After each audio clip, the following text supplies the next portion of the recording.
اللہ کے محبوب علیہ السلام ایک دن مدینے سے گزر رہے تھے تو ایک شخص جس کا نام تھا سوا، تو وہ گھوڑا لیے جا رہا تھا، حضور کو پسند آ گیا، اس سے کہا کہ یہ بیچتے ہو؟ اس نے کہا بیچتا ہوں۔ کتنے کا؟ اتنے کا۔ کہا کہ رکو میں اس کی قیمت لے کے آیا اور تمہیں دیتا ہوں۔ کسی نے اس کو رکے ہوئے دیکھا تو پوچھا یہاں کیوں کھڑے ہو؟ اس نے کہا مسلمانوں کے نبی سے اس گھوڑے کا سودا ہو گیا تو وہ قیمت لینے گئے۔ اس نے کہا مجھے زیادہ پیسوں سے دے دو۔ تو اس نے کہا میں تو یار سودا کر چکا ہوں۔ اس نے کہا کہ کوئی گواہ تھا؟ کہا نہیں۔ کہا مکر جانا۔ اس کو پیسوں کی لالچ آ گئی، اس نے کہا ٹھیک ہے، حضور اتنے میں قیمت لے کے پہنچ گئے۔ تو اس نے کہا میں نے تو آپ سے سودا کوئی نہیں کیا۔ حضور نے کہا ابھی تو سودا ہوا ہے۔ وہ کہنے لگا میں نے سودا کوئی نہیں کیا۔ لوگ بھی اکٹھے ہونے لگے، ہجوم بن گیا۔ اب حضور کہے میں نے گھوڑا خریدا ہے، وہ کہے میں نے بیچا نہیں۔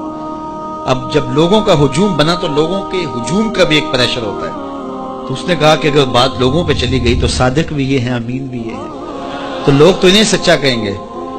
اس نے کہا اچھا مجھے یہ بتائیں کہ جب دو آدمیوں کے مابین یوں نزاع بن جائے تو اس میں تصفیہ کی صورت کیا ہوتی ہے آپ کی شریعت میں؟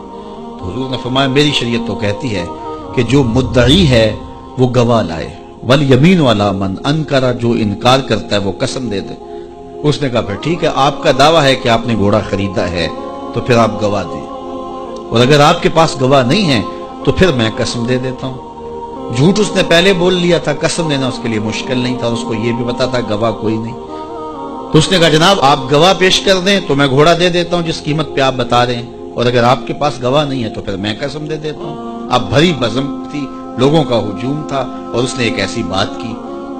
قبل اس سے کہ کچھ دیر گزرتی، حضرت حذیفہ بن یمان الانصاری رضی اللہ تعالیٰ عنہ آگے بڑھے اور کہا کہ گواہی مانگتا ہے؟ اس نے کہا جی میں گواہی مانگتا ہوں۔ تو کہا میں گواہی دیتا ہوں، جتنے میں حضور نے بتایا اتنے میں سودا ہوا ہے اور حضور نے گھوڑا خریدا ہے۔ اس نے کہا جی ٹھیک ہے میرا مطالبہ پورا ہو گیا، گواہی چاہیے تھی، درکار تھی، گواہی مل گئی۔ تو اس نے گھوڑا دے دیا اور قیمت اس نے لے لی۔ قیمت اس نے اپنی مرضی کی گھوڑے کے مطابق ہی لی تھی، وہ تو زیادہ پیسوں کے لالچ میں مکرا تھا۔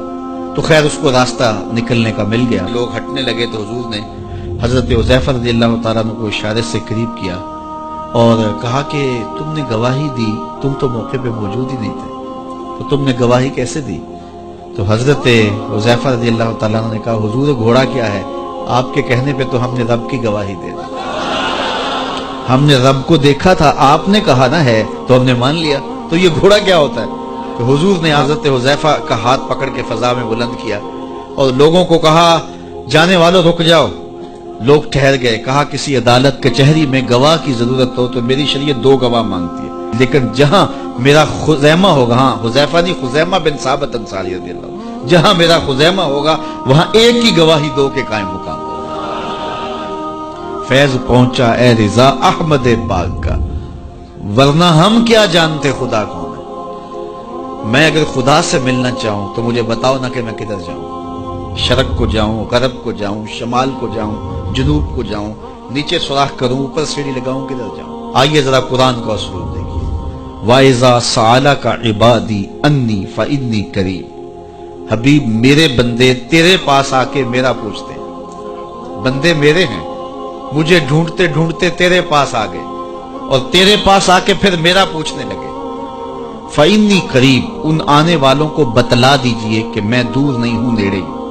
فا تاقیبیہ کے بعد علماء تفسیر نے لکھا کہ کل مقدر ہے، یہاں کل ماننا پڑے گا۔ فَإِنِّي قریب اے فَقُلْ إِنِّي قریب، ان کو کہہ دیجئے کہ وہ دور نہیں، آگے ہو تو مل جائے گا۔ یہ ہے ترجمہ کل کے مقدر ماننے سے۔ لیکن صوفیہ فرماتے ہیں کل کو مقدر ماننے کی ضرورت ہی کیا ہے، بات ہی سیدھی ہے۔ حبیب میرے بندے مجھے ڈھونڈتے ڈھونڈتے تیرے تک آ گئے، تو محبوب جب تیرے تک آ گئے میں پھر بھی دور ہوں۔ میرے بندے جب مجھے ڈھونڈتے ڈھونڈتے تیرے تک جو آ گئے تو محبوب تیرے تک آگے ہیں تو میرے تک آگے۔ یہ تیرے پاس آ کے پھر میرا پوچھ رہے ہیں، جو تیرے پاس آگے وہ میرے پاس آگے، کیونکہ تیرے تک پہنچنا ہی تو میرے تک پہنچنا ہے۔ تو کہا اگر خدا تک پہنچنا ہے تو مصطفیٰ تک جانا ہوگا، بس یہی راستہ خدا تک پہنچتا ہے۔